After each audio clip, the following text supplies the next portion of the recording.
Hello बच्चों, very good evening to all of you.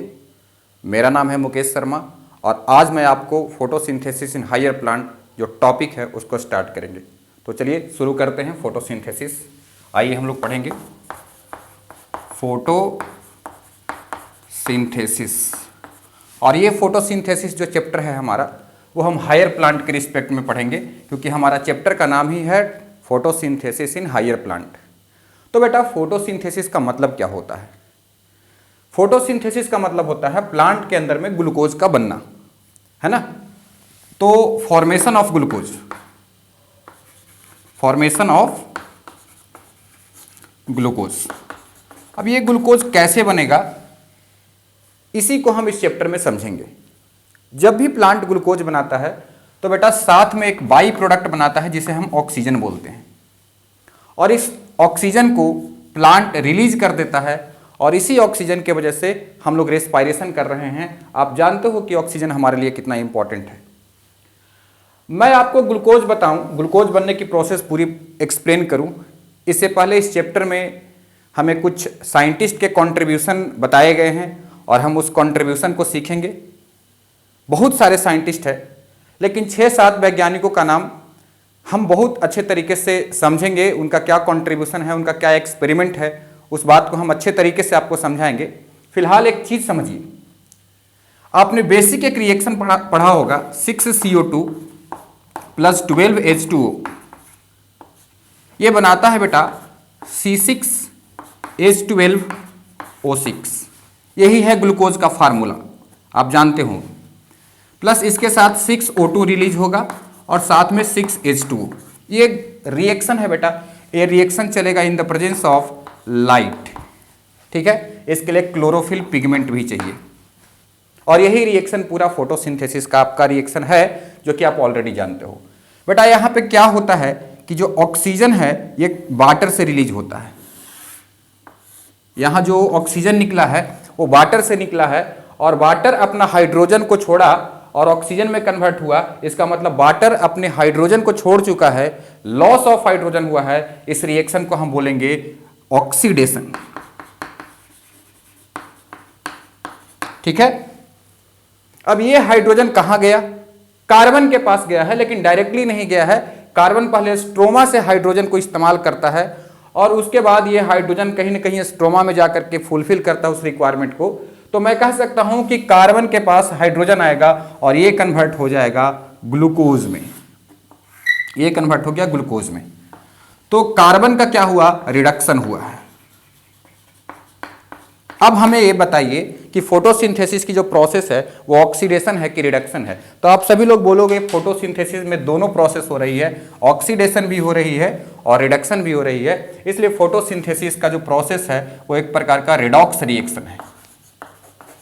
Redox reaction है, आपको समझ में आ गया होगा। बेटा फोटोसिंथेसिस की प्रोसेस के लिए लाइट एनर्जी की रिक्वायरमेंट होती है, और जिस प्रोसेस में एनर्जी लगता है उसे हम एंडरगोनिक रिएक्शन कहेंगे। तो इसलिए फोटोसिंथेसिस को हम एंडरगोनिक रिएक्शन भी कहते हैं। एंडरगोनिक रिएक्शन भी बोलेंगे इसको, ओके। और समझिए फोटोसिंथेसिस में 2 सिंपल मॉलिक्यूल्स कार्बन डाइऑक्साइड और वाटर मिल करके कॉम्प्लेक्स कंपाउंड ग्लूकोज का फॉर्मेशन कर रहा है। यहां पे ग्लूकोज बनाया जा रहा है बेटा।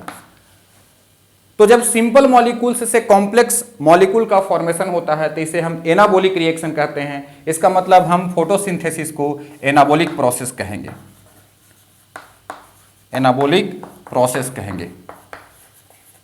यह बात आप समझ लीजिए। तो फोटोसिंथेसिस रिडॉक्स रिएक्शन है, एंडरगोनिक रिएक्शन है, एनाबोलिक प्रोसेस है। ये 3 बातें आपको ध्यान रखनी है। फोटोसिंथेसिस में ग्लूकोज का फॉर्मेशन होता है, साथ ही साथ ऑक्सीजन इसमें बाई प्रोडक्ट के रूप में निकलता है। इसको हम बोलेंगे ये बाई प्रोडक्ट है और ये रिलीज कर दिया जाएगा। फोटोसिंथेसिस एक प्रकार का रिडॉक्स रिएक्शन है। इतनी बात आपको समझ में आ गया। अब देखिए बेटा एक बेसिक बात समझिए, इसके बाद हम कुछ साइंटिस्ट के कॉन्ट्रीब्यूशन के बारे में आपको बताएंगे। क्या होता है समझिएगा जरा ध्यान से। एक फोटोसिंथेसिस की प्रोसेस में ग्लूकोज कैसे बना है, इस बात को समझने के लिए हमें 2 रिएक्शन को समझना पड़ेगा। हम बोलते हैं कि जो फोटोसिंथेसिस की पूरी रिएक्शन है, यहां पे समझिएगा फोटो सिंथेसिस का जो पूरा रिएक्शन है ये डुअल स्टेप में होता है, दो स्टेप में होता है। पहले स्टेप को बोलते हैं लाइट रिएक्शन, लाइट रिएक्शन, ठीक है बेटा। लाइट रिएक्शन का प्रोडक्ट है एटीपी, साथ में इसके साथ बनेगा NADPH, या इसे NADPH प्लस H प्लस भी कहा जा सकता है या NADPH2 भी कहा जाता है, उसके बारे में हम आगे बात कर लेंगे। साथ में अपना ऑक्सीजन भी बनता है। तो याद रखना फोटोसिंथेसिस में लाइट रिएक्शन में ही ऑक्सीजन बनता है। अब इसमें जो दो चीज है जिसको एटीपी बोलते हो और NADPH, ये केमिकल एनर्जी है एटीपी, और NADPH बेटा रिड्यूसिंग पावर है। ये दोनों को मिला करके हम बोलते हैं एसिमिलेटरी पावर।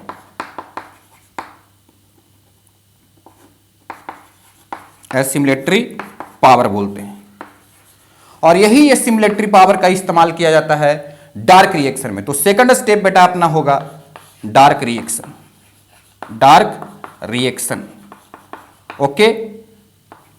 अब इस डार्क रिएक्शन में एटीपी और NADPH2 की सहायता से कार्बन डाइऑक्साइड को, CO2 को बेटा, कार्बन डाइऑक्साइड को ग्लूकोज में कन्वर्ट किया जाएगा, है कि नहीं। तो अपने को लाइट रिएक्शन और डार्क रिएक्शन, फोटोसिंथेसिस में दो पार्ट है, लाइट रिएक्शन और डार्क रिएक्शन। लाइट रिएक्शन भी दिन में होता है और डार्क रिएक्शन भी दिन में होता है। लाइट के प्रेजेंस में होती है दोनों रिएक्शन, है ना।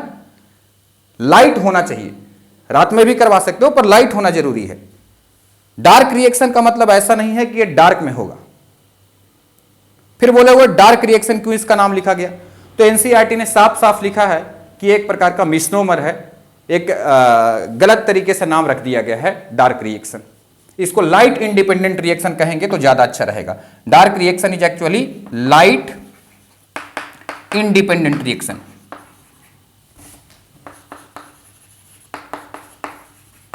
रिएक्शन, आई होप आपको इतनी बात समझ में आई होगी। तो मैंने क्या बताया, फोटोसिंथेसिस एक रिडॉक्स रिएक्शन है, एंडरगोनिक रिएक्शन है, एनाबोलिक रिएक्शन है। इसमें ग्लूकोज बनने की प्रोसेस को हम सीखते हैं। साथ में बाई प्रोडक्ट ऑक्सीजन बनेगा, carbon dioxide plus water reaction करेगा, ग्लूकोज बनाएगा, प्लस ये रिएक्शन को पूरा याद रखना है आपको, प्लस इसमें ऑक्सीजन भी निकलेगा और वाटर भी रिलीज होगा। वाटर का होता है ऑक्सीडेशन, ऑक्सीजन को रिलीज करता है। कार्बन डाइऑक्साइड का रिडक्शन होता है और ये बनाता है ग्लूकोज। तो आपसे कभी भी क्वेश्चन पूछे जाए ग्लूकोज कैसे बनता है, तो बोलना है कार्बन के रिडक्शन होने से या कार्बन डाइऑक्साइड के रिडक्शन होने से ग्लूकोज का फॉर्मेशन होता है। अच्छा बेटा, और एक चीज समझिए, यहाँ पे फोटोसिंथेसिस में मैंने बताया कि लाइट रिएक्शन और डार्क रिएक्शन दो स्टेप हैं। लाइट रिएक्शन में एटीपी और NADPH2 बनेगा, इसको इस्तेमाल किया जाएगा, और डार्क रिएक्शन में इसी की सहायता से, एटीपी और NADPH2 की सहायता से ग्लूकोज को कन्वर्ट किया जाएगा, कार्बन डाइऑक्साइड को कन्वर्ट किया जाएगा ग्लूकोज में। तो इतनी बात आप समझ चुके हैं। अब आगे आइए, हम इस रिएक्शन में हम यहाँ पे कुछ साइंटिस्ट का नाम आपको बताएंगे और उनका क्या क्या कॉन्ट्रीब्यूशन है वो मैं आपको दिखाऊंगा। आइए ध्यान से समझेंगे सारी रिएक्शन को।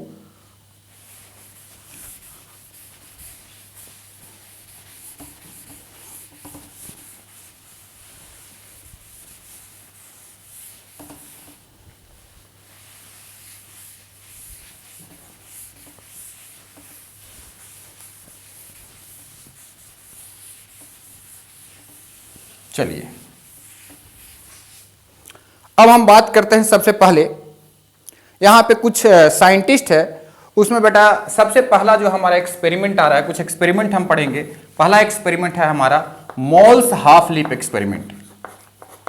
मोल्स हाफ लीफ एक्सपेरिमेंट, बेटा इस याद रखना है, हाफ लीफ एक्सपेरिमेंट जो मोल्स के द्वारा किया गया था, इस एक्सपेरिमेंट से यह बात साबित होती है कार्बन डाइऑक्साइड एसेंशियल है फोटोसिंथेसिस के लिए। बिना कार्बन डाइऑक्साइड का ग्लूकोज बनाना पॉसिबल नहीं है। तो इसके लिए बोलेंगे कि this experiment shows that CO2 is essential for photosynthesis। क्या हुआ, ये एक्सपेरिमेंट में क्या किया गया था, पोटेशियम हाइड्रोक्साइड KOH आप जानते हो, पोटेशियम हाइड्रोक्साइड, लीफ को आधा पोटेशियम हाइड्रोक्साइड में रखा गया डुबा करके, और आधा पार्ट एयर में एक्सपोज कर रहा था।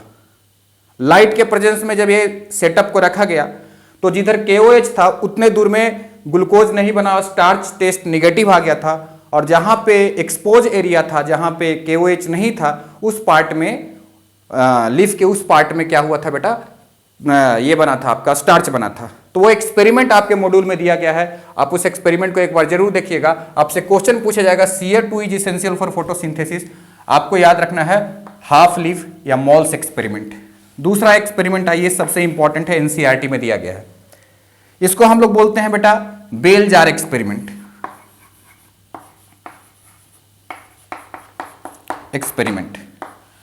एनसीईआरटी के सेकंड पेज पे आप जाओगे तो कुछ पिक्चर बनाए गए हैं, उसमें एक बेल जार लिया गया है। बेटा बेल जार क्या होता है, कांच का एक बर्तन होता है, एक वेसल्स है, जिसके अंदर में हम उसको पैक कर देंगे तो ऑक्सीजन नहीं जाएगा उसके अंदर में।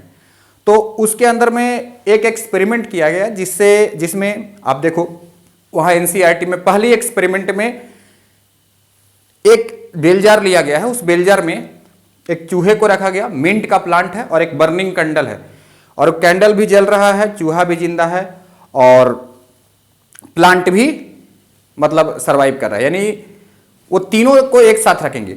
लेकिन जो पहला वाला एक्सपेरिमेंट है उसमें सिर्फ बर्निंग कैंडल को और चूहे को रखा गया है, और आप देखोगे थोड़ी देर के बाद ही चूहा सफोकेट करके मर जाता है। तो इससे क्या प्रूफ होता है, उस एक्सपेरिमेंट से ये बात प्रूफ हुई कि जो फोटोसिंथेसिस है वो लाइट के प्रेजेंस में हो रहा है। क्या है कि उस एक्सपेरिमेंट में यह दिखाया गया है कि जो प्लांट होता है, ये प्लांट क्या करता है, एयर को रिस्टोर करता है, रिस्टोर एयर मतलब प्योर एयर को बनाता है, ठीक है, जो कि एनिमल के लिए जरूरी है। और जो बर्निंग कैंडल है,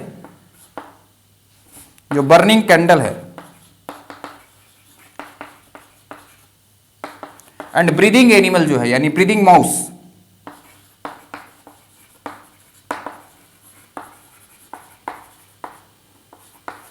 ये दोनों क्या करते हैं बेटा, ये फाउल एयर को बनाते हैं, और फाउल एयर का मतलब होता है इम्प्योर एयर, है ना। फाउल एयर यानी एयर को ये क्या करता है, रिमूव करता है, रिमूव एयर, ठीक है। ये एक्सपेरिमेंट जो बेल जार एक्सपेरिमेंट है बेटा, ये 1770 ईस्वी में किया गया था, 1770 में किया गया था, और 4 साल के बाद 1774 में ऑक्सीजन की डिस्कवरी हुई। तो ऑक्सीजन का डिस्कवरी के लिए क्रेडिट आपको किसको देना है, आपको बोलना है प्रिस्टले को। ये जो एक्सपेरिमेंट किया है वो प्रिस्टले ने किया है, जोसेफ प्रिस्टले। इसका एक्सपेरिमेंट किसने किया है, जोसेफ प्रिस्टले। प्रिस्टले ने इस एक्सपेरिमेंट को किया है, ठीक है। तो ऑक्सीजन का डिस्कवरी प्रिस्टले ने किया, बेल जार एक्सपेरिमेंट प्रिस्टले ने किया। क्या बोला, बर्निंग कैंडल और जो ब्रीदिंग माउस है वो एयर को रिमूव करेगा, और प्लांट क्या करता है बेटा, एयर को स्टोर करने का काम करता है। इतनी बात आपको समझ लेनी चाहिए। 1770 में एक्सपेरिमेंट हुआ था, 1774 में ऑक्सीजन की डिस्कवरी हुई है। तो इतना बात आप समझ गए बेल जार एक्सपेरिमेंट में। आप एनसीईआरटी में देख लीजिए, आपका एक्सपेरिमेंट दिखाया गया है, ठीक है। यहां पे एक चीज और दिखा गया है एनसीईआरटी में कि ये प्लांट कौन सा इस्तेमाल किया था। तो प्लांट का नाम याद रखना बेटा, उस प्लांट का नाम है मिंट प्लांट। पुदीने का प्लांट जो होता है ना, उसको हम यूज किए थे। मिंट प्लांट रिलेटिवली ज्यादा ऑक्सीजन को प्रोड्यूस करता है, तो इसलिए उसको यह किया गया था। अब अगला जो एक्सपेरिमेंट है बेटा, वो एक्सपेरिमेंट जैन इंजन हाउस के द्वारा किया है। थर्ड एक्सपेरिमेंट जो है वो जैन इंजन हाउस के द्वारा है।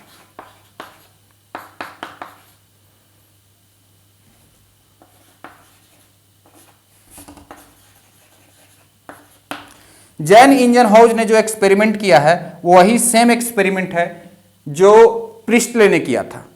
बस क्या किया, उन्होंने कैंडल को रिमूव कर दिया। एक बेल जार में उन्होंने प्लांट और माउस को रखा, और दूसरा उसी तरीके का एक और बेल जार लिया, उसमें प्लांट और माउस को रखा। एक को अंधेरे में रख दिया और एक को सनलाइट के प्रेजेंस में रख दिया। अब आप खुद ही बताइए कि कहां पे फोटोसिंथेसिस होगा, कहां पे चूहा नहीं मरेगा। तो आप बताओगे जो लाइट में रखा गया है, इसका मतलब क्या हुआ कि जो लाइट में रखा गया है वो वहां पे फोटोसिंथेसिस हो रहा है, वहां पे ऑक्सीजन प्लांट रिलीज कर रहा है, और जो एनिमल कार्बन डाइऑक्साइड रिलीज कर रहा है उससे प्लांट अपना फोटोसिंथेसिस कर रहा है। तो इसका मतलब यह हुआ कि फोटोसिंथेसिस होती है, लेकिन उसके लिए जरूरी क्या है, लाइट है। तो उसी बात को इन्होंने बताया कि लाइट इज इसेंशियल। आपसे क्वेश्चन पूछा जाएगा, light is essential for photosynthesis, for photosynthesis. तो ये बात किसने बोला है, इंजनहाउस ने। फिर बाद में एक एक्सपेरिमेंट और भी किया था उन्होंने हाइड्रिला प्लांट पे। याद रखना है प्लांट का नाम कौन है बेटा, हाइड्रिला। ये हाइड्रिला एक प्रकार का एक्वेटिक प्लांट होता है। उस प्लांट को, एक्वेटिक प्लांट को ऊपर में, उसके ऊपर में जब सनलाइट को फॉल कराया तो उसके लीफ के ऊपर में ऑक्सीजन के बबल्स दिखाई दिए। तो वहां से पता चला कि लाइट की वजह से फोटोसिंथेसिस हो रहा है, ऑक्सीजन के बबल इसीलिए बन रहे हैं। बबल्स बने थे, बाद में पता चला ऑक्सीजन का बबल है। ठीक है, तो सनलाइट इसेंशियल फॉर फोटोसिंथेसिस, ये आपको बोलना है जॉन इंजनहाउस ने। मॉल एक्सपेरिमेंट में क्या बताया, carbon dioxide essential for photosynthesis. Moll experiment में क्या बताया बेटा, carbon dioxide. Bell jar experiment किसने किया, प्रिस्टले ने किया है। ठीक है, ऑक्सीजन की डिस्कवरी किसने किया, प्रिस्टले ने किया है। तो ये दो बातें आपको ध्यान रखना है। अब आगे आइए, थर्ड नंबर का एक्सपेरिमेंट भी हो गया। फोर्थ नंबर पे आइए, फोर्थ नंबर पे आएंगे आप, ध्यान से देखेंगे। फोर्थ नंबर का एक्सपेरिमेंट जो है उसके बारे में देखना है। अगला जो एक्सपेरिमेंट है बेटा फोर्थ नंबर का, उसका क्रेडिट हम देंगे जेवी सैक्स को, जूलियस वॉन सैक। इन्होंने बोला कि जब भी प्लांट फोटोसिंथेसिस करता है तो ये क्या बनाता है, ग्लूकोज, है ना। प्लांट क्या करेगा, प्लांट क्या बनाएगा बेटा, ग्लूकोज बनाएगा। जब फोटोसिंथेसिस करेगा तो ग्लूकोज बनाएगा। तो ग्लूकोज क्या है, फोटोसिंथेसिस का प्रोडक्ट है, फर्स्ट प्रोडक्ट है। बाद में प्लांट क्या करता है, इसी ग्लूकोज को स्टार्च में कन्वर्ट कर देता है। और यही आप जानते हो कि प्लांट के अंदर में स्टोर्ड फूड क्या है, स्टार्च है। तो ये स्टोर्ड फूड है, स्टोर्ड फूड है। तो ये बात जो आज हम जानते हैं कि प्लांट फोटोसिंथेसिस करके ग्लूकोज बनाता है, उस ग्लूकोज को बाद में फर्दर स्टार्च में कन्वर्ट कर दिया जाता है। ये बात जूलियस वॉन सैक ने बताया था। तो ये भी एक्सपेरिमेंट आपने समझ लिया, है ना। अगला एक्सपेरिमेंट आपका एनसीईआरटी में दिया है बेटा एंगलमैन का। तो नेक्स्ट एक्सपेरिमेंट पे हम लोग चलेंगे, 5 नंबर का एक्सपेरिमेंट, एंगलमैन।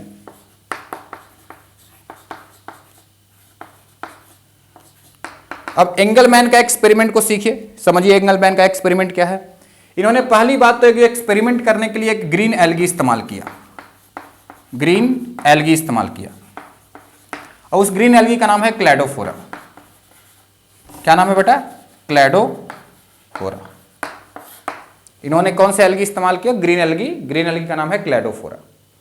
क्या किया गया कि जैसे मान लो कि मैं एक सेटअप बनाता हूं, ये हमारे पास सेटअप है, ठीक है। इसमें हमने ग्रीन एल्गी को रखा, इस तरीके से हमारा ग्रीन एल्गी है। और यहां पे एरोबिक बैक्टीरिया को रखा गया है, सस्पेंशन बनाया गया था एरोबिक बैक्टीरिया का, suspension of aerobic bacteria, aerobic bacteria. फिर व्हाइट लाइट को जब प्रिज्म से उन्होंने क्रॉस कराया, तो प्रिज्म से जानते हो व्हाइट लाइट जब गुजर जाता है तो उसके बाद वो कई सारे कंपोनेंट में टूट जाता है। रेड लाइट 7 कंपोनेंट होते हैं, विवग्योर जिसको बोलते हैं। तो जहां पे ब्लू लाइट पड़ रहा था और जहां पे रेड लाइट पड़ रहा था,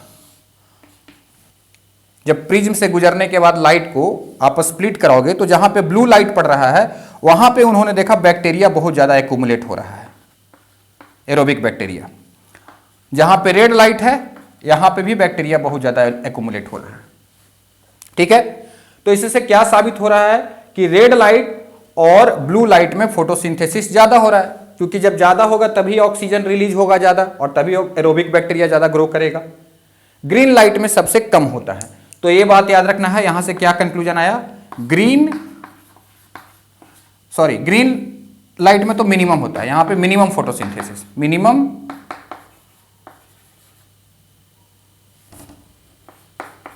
फोटोसिंथेसिस, ठीक है। और ब्लू एंड रेड लाइट में मैक्सिमम फोटोसिंथेसिस, मैक्सिमम फोटोसिंथेसिस, ठीक है। तो ये बात याद रखना है, यहां से कंक्लूजन निकल गई कि मैक्सिमम फोटोसिंथेसिस कौन सी लाइट में होती है और मिनिमम फोटोसिंथेसिस कौन सी लाइट में होती है। अच्छा, यही से उन्होंने एक स्पेक्ट्रम बनाया, एक ग्राफिकल रिप्रेजेंटेशन एनसीईआरटी में दिखाया गया है, जिसे एब्जॉर्प्शन स्पेक्ट्रम बोलते हैं। तो कौन सा वेवलेंथ ऑफ लाइट किस पिगमेंट को कौन सा पिगमेंट किस वेवलेंथ को कितना ज्यादा एब्जॉर्ब करेगा, उसके लिए एक ग्राफ दिखाया गया है। उस ग्राफ को के बारे में ही बात करेंगे। तो एब्जॉर्प्शन स्पेक्ट्रम है, उसके बाद फिर एक एक्शन स्पेक्ट्रम है, एक्शन स्पेक्ट्रम।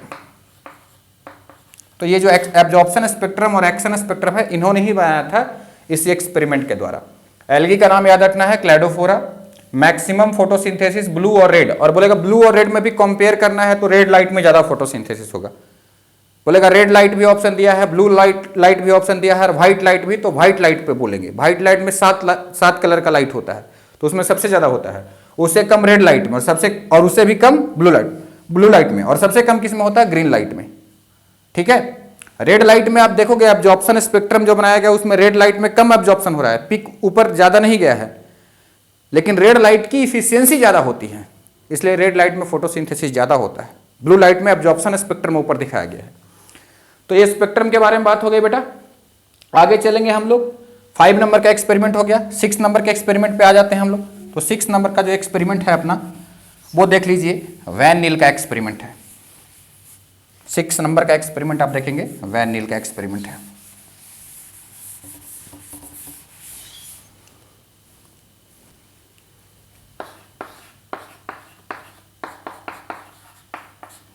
ये एक्सपेरिमेंट क्या है, वैन नील ने क्या बताया, इन्होंने सजेस्ट किया कि मुझे ऐसा लगता है कि फोटोसिंथेसिस में ऑक्सीजन जो है वो वाटर से आता है।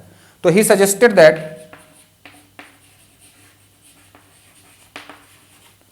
That O2 comes from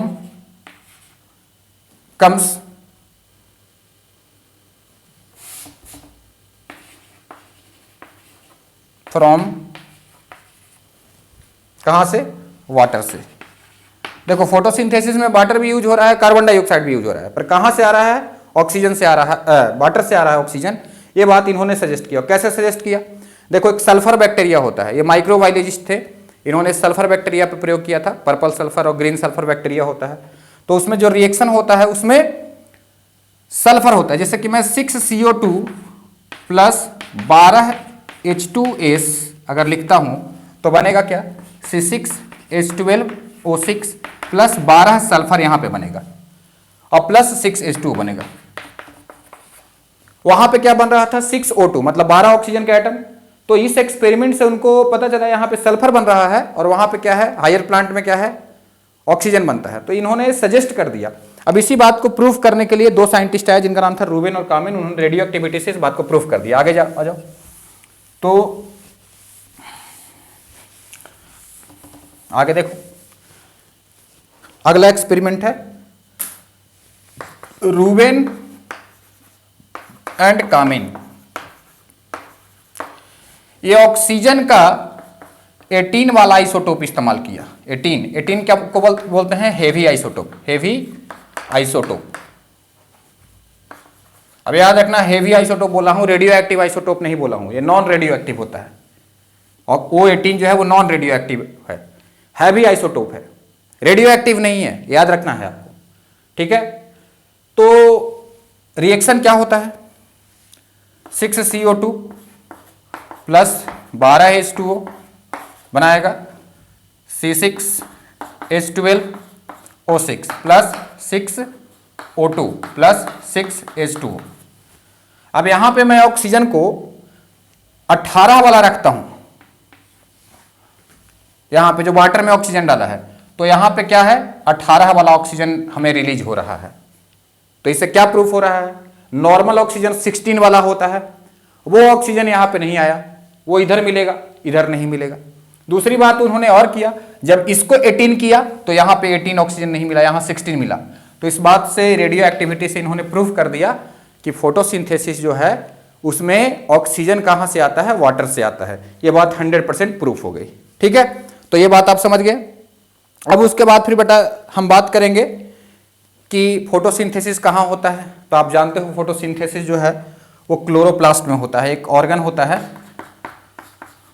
chloroplast.